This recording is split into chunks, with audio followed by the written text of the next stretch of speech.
Hello everybody, hope you all are fine. Open your English translation book at page number 143. আমরা শিখছিলাম imperative সেন্টেন্সের ব্যবহার, অর্থাৎ কাউকে কোনো কিছু করতে অনুরোধ করা, কাউকে আদেশ করা, কিছু করতে নিষেধ করা বা কোনো ইচ্ছা প্রকাশ করা, সেগুলোকে আমরা ইম্পারেটিভ সেন্টেন্স বলি। সেগুলো আমরা কিভাবে ইংলিশে বলবো বা লিখবো সেটাই আমরা অভ্যাস করছিলাম। আজকে আমরা 33 থেকে করব। দেখো, পাথরটা নড়াও, মুভ দ্য স্টোন। বাক্যটা লেখো, রাইট দ্য সেন্টেন্স। উত্তরটা জানো, নো দ্য আনসার।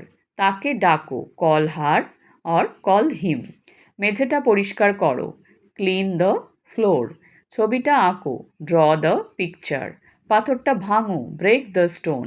তাকে শোনো বা তার কথা শোনো, লিসেন টু হার বা লিসেন টু হিম। কোথায় হিম হয় কোথায় হার হয় তোমরা জানো, সেই অনুযায়ী হার বা হিম ব্যবহার করতে পারো।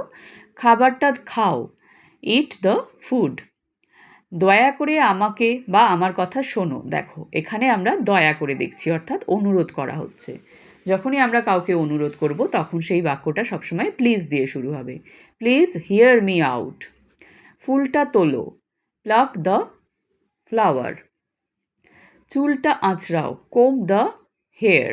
কবিতাটা পড়ো, রিড দ্য পোয়েম। দয়া করে বাক্সটা নিয়ে এসো। দেখো, এখানেও দয়া করে আছে, প্লিজ হবে প্লিজ ব্রিং দ্য বক্স। জলটা ফোটাও, বয়েল দ্য ওয়াটার। তাহলে আমরা কি দেখছি, ইম্পারেটিভ সেন্টেন্সে আমরা কোনো সাবজেক্টের ব্যবহার করছি না, অর্থাৎ কাকে আমরা বলছি তার উল্লেখ আমরা বাক্যে করছি না, আমরা সরাসরি তাকে যা বলতে চাইছি সেটাই বলছি, তাই তো?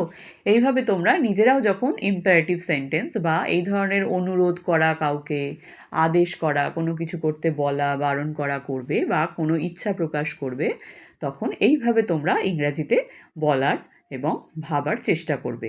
তাহলে তোমরা খুব সহজেই ইম্পারেটিভ সেন্টেন্সের ব্যবহার শিখে যাবে। কোথাও বোঝার সমস্যা হলে ক্লাসে জেনে নেবে। সবাই ভালো থাকবে, বাই।